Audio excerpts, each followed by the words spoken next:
Welcome back to another episode of The Football Chemist, where we use data to go through football's biggest talking points without boring or confusing you with all of that technical jargon. Today, we'll take a look at the rumours going around Arsenal as they search for a new striker in their bid for a first Premier League title in 22 years. The two main names they have been linked with are RB Leipzig's Benjamin Sesko and Sporting's Viktor Gyokeres. But how do these two fit into Mikel Arteta's system, and where does this all leave Kai Havertz? Let's get into it.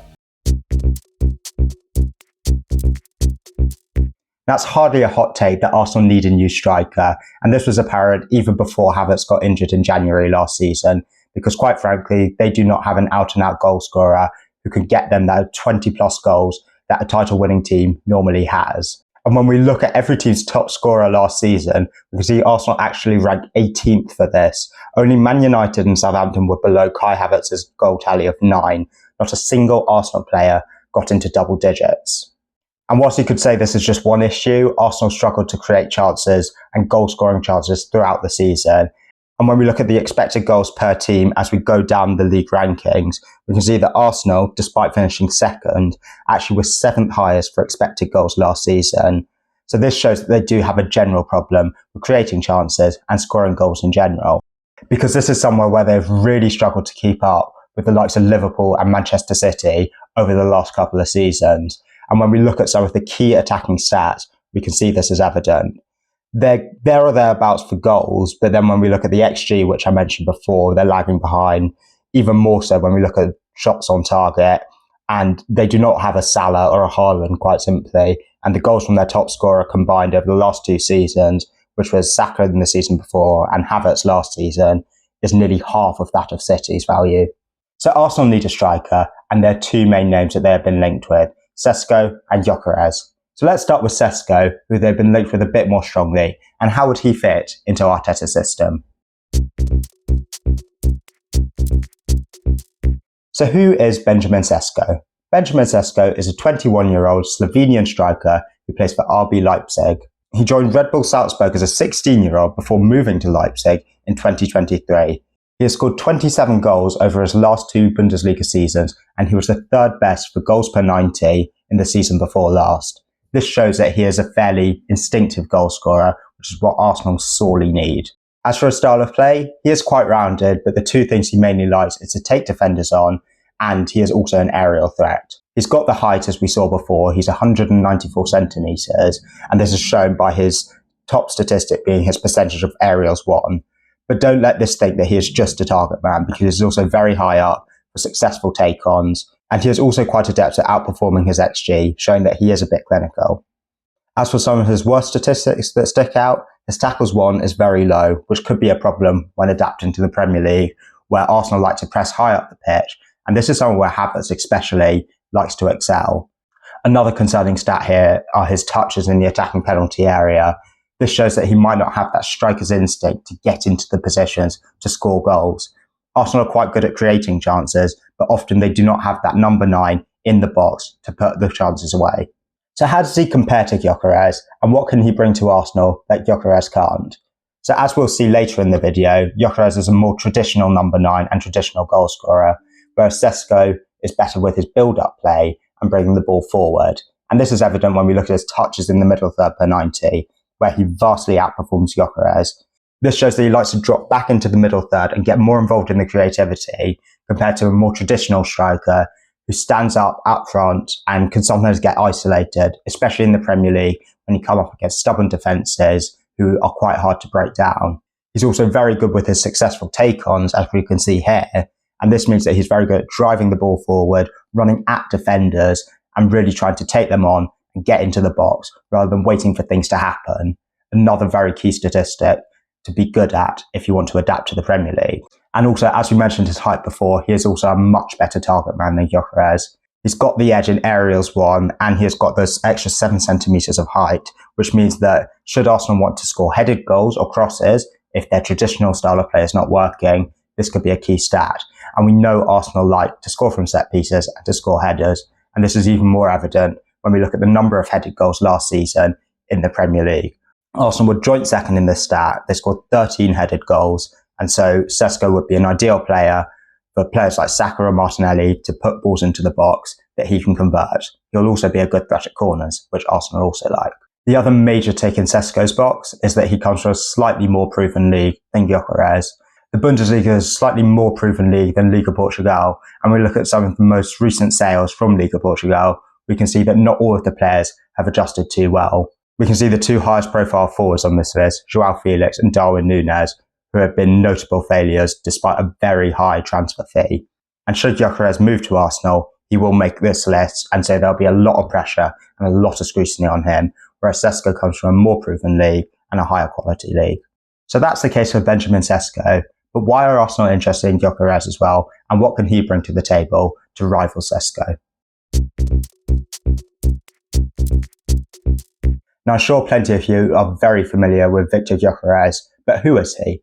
Viktor Gyokeres is a 26-year-old Swedish striker who plays for Sporting. He joined Brighton as a 19-year-old in 2018 before being sold to Coventry in 2021 after a couple of loans.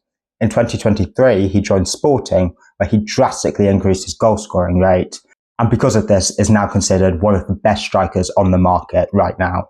And what will he bring to Arsenal? Goals, and lots of them. Last season, he was the second highest goal scorer across all of the world's first divisions. And this is no fluke either, because when we look at the season before, he was actually 8th in this stat. So he likes to score goals, and he likes to consistently score goals. Yes, he'll be stepping up to the Premier League, where he'll struggle a bit more, but this is a clear indicator that he can be a 20-plus goal a season striker. But it's not just his goals that provide a threat, because he is also very good with his progressive play. We can see here he's in the 99th percentile for key passes and 97th percentile for progressive carries. Just a quick disclaimer about these stats though, these are taken from his performances in the Champions League rather than his performances in Liga Portugal, because Liga Portugal is not considered one of Europe's top 5 leagues, whereas his Champions League statistics are more comparable to other big teams. However, his off-the-ball play does leave a bit to be desired. We can see that he's one of the worst in the league for tackles won, blocks and ball recoveries. Key statistics for the Premier League, where you'd expect your strikers to get more involved in the off-the-ball play, and it's a more intense league where a player will need to do a lot more running around and a lot more work to recover the ball high up the pitch, especially at a big club like Arsenal, where they'll be playing in the opponent's final third a lot more than they'll be playing in their own half. And this is shown more when we take a look at his polygons. So here I've got the two different polygons. First is through his league performances compared to the next 14 leagues, and then it's compared to the big 5 leagues to try and get a bit of a feel for how he'll perform in a bigger team rather than his traditional stats. So as we can see, his polygon compared to the next 14 leagues is lovely. He's off the charts in most stats, and it's only really his interceptions that let him down. But when we look at the big 5 leagues, it's a slightly different picture. We can see that his progressive play shrinks and his interceptions are one of the worst, as we saw in that previous graphic. This shows that his numbers are slightly flattered by the league that he plays in, but we're still seeing a lot of underlying numbers looking very good compared to Europe's top 5 leagues. Because when we take a look at the core stats that a striker needs to excel in, Gyokeres just quite simply outperforms Sesko. As we can see here, he is better than him in every single stat here, except for the assists, which Sesko's got a marginal gain in, and the goal-creating actions, and also the off-the-ball play with his tackles and interceptions. But when we look at the goal-scoring stats, he is just quite simply much better than Sesko. And Arsenal are begging for a goal scorer, as we saw before. If they want to sign someone who's going to be a 20-plus goal a season striker, surely Gyokeres is the better option when we just take a look at these stats. But of course, Arsenal already have a striker of sorts in Kai Havertz. So where does all of this leave him? So Kai Havertz still managed to score 9 goals last season, despite missing most of the second half through injury. And so I think there's been a lot of bad press about his performances that isn't all deserved, because the other thing that Havertz brings is excellent off-the-ball play. And when we compare him with Gyokeres and Sesko, this is evident. When we look at the 3 key defensive stats per 90, tackles, blocks, interceptions, we can see that Havertz just quite simply outperforms Sesko and Gyokeres by quite some way as well. This off-the-ball play is key in the Premier League. And even if Havertz is not your out-and-out number 9, he can still work well in a system. Think back to Roberto Firmino for Liverpool under Klopp and the work that he did despite not being a traditional number 9. And I took a look in a previous video about Arsenal strikers, about how Havertz can evolve and play in that Firmino-style role if he gets the right support from his wingers. Because not only does Havertz contribute defensively, but he is also much more key in the build-up play, as we can see here. His pass completion is a lot better, and he's also very strong with his progressive passes and his key passes, much stronger than Gyokeres and a bit stronger than Sesko as well. And so all of this combined does show that there is a good player in Havertz, and should he be fully fit next season, you can see him getting maybe 15 goals, and should he get good support from the wingers like Saka and Martinelli, you can see as an attacking unit, they can all come together to get the goals that Arsenal need, rather than relying on an individual player like Gyokeres and Sesko. So what should Arsenal do then? How do they solve their striker crisis? All things considered, I think Arsenal should try and sign Sesko this summer. I think he is the answer to their problems. I feel if they sign him, he'll provide good rotation with Havertz, and those two can kind of compete for that central number 9 position without one of them extremely dominating. The reason why I'd go for Sesko over Gyokeres is, although Gyokeres provides more reliable goal scoring, Sesko looks like he'll fit more into Arsenal and Arteta's system, and this could be key going forward. Because if Gyokeres is getting the goals but not fitting in, it doesn't solve Arsenal's problems. Arsenal do not need a big philosophy change. They've already come second in the league for the last 3 seasons and had a good run to the Champions League semi-finals last year. Therefore, I think Sesko suits Arsenal in the long run because he fits better into Arsenal's system, even if Gyokeres is objectively the better number 9.